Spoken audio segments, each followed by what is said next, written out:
Netanyahu lied. He lied about Iraq's nuclear weapons program in 2002. He lied to get the United States to go to war against Saddam Hussein. Netanyahu lied in 2006 when he said that Iran was on the verge of finishing nuclear bombs. It was 12 years ago. He lied in 2008. He lied in 2012. He lied in 2015. And last night, he lied again. Guys, do you know why con artists, career con artists, are so successful? It's because there is no shortage of idiots in the world who are too dumb to recognize that they are being deceived. They're just too ignorant to take the time to do what I've just done, which is to ask questions. Question the character and the claims of the con artist. See if they're credible. Ask questions. Think of it this way. If I told you all that I was absolutely certain, without any doubt whatsoever, that a particular person was going to rob a bank by a certain date, I'm sure of it. This man is going to rob a bank by this date. Would you believe me? Maybe some of you would. But if that day came and went and the person had not robbed the bank, how well would you trust me if 3 years later I said the same person, he's really going to rob a bank this time? Now, you might believe me, but you would be less likely to believe me probably. But if I continue to make this same grandiose claim year after year after year, that this guy is going to rob a bank for sure, without any doubt, he is going to rob a bank, I'm certain of it, and I have people who have given me proof that he's going to rob this bank. If year after year after year, it turns out that I'm wrong, that it doesn't happen, would you not eventually conclude that either 1, I'm stupid, or 2, I'm a liar, or 3, I'm both? But forget me, what would it say about the people who continued to believe my lies even after I had been proven wrong time and time and time again? Especially if you found out that these lies that I'm telling was resulting in massive financial profit, that I was making tons of money off your gullibility. What would that say about the people that kept believing the lies? Folks, Benjamin Netanyahu is a serial liar.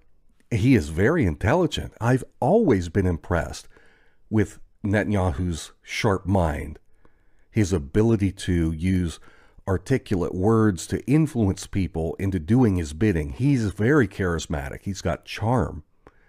He's got that good, deep voice that he uses.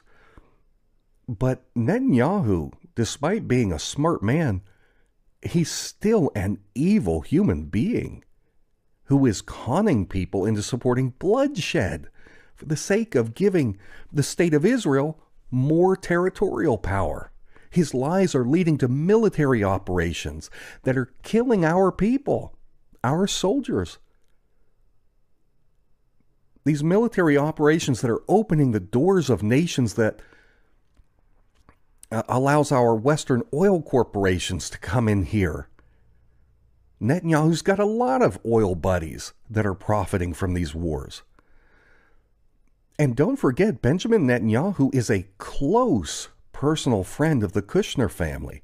He has vacationed with them repeatedly. He has stayed at the Kushners' home.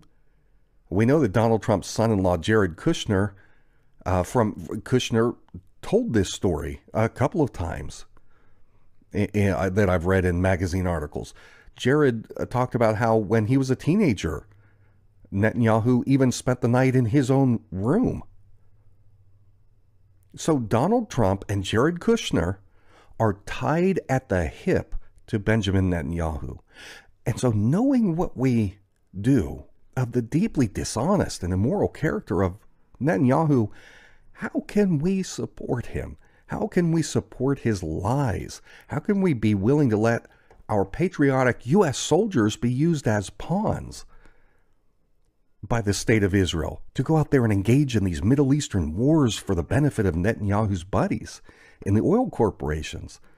These guys that are salivating at the prospect of taking control of the oil in Syria and Iran. And for those who don't remember, Donald Trump wants very much to take as much oil as he can from the Middle East as well. Bigger or better at the military than I am. Are you telling me you're going to send American ground troops into Syria? I'm not telling you anything. And the reason I'm not is because if I run and I win, I don't want them to know the game plan. American ground troops in to chase them around? Take back the oil. Once you go over and take back that oil, they have nothing. But how do you take it back? Right, you have to go in. You have to go in. With ground troops? Well, you bomb the hell out of them, and then you encircle it, and then you go in, and you let Mobil go in, and you let our great oil companies go in. Right. Once you take that oil, they have nothing left. Do you understand what you just heard?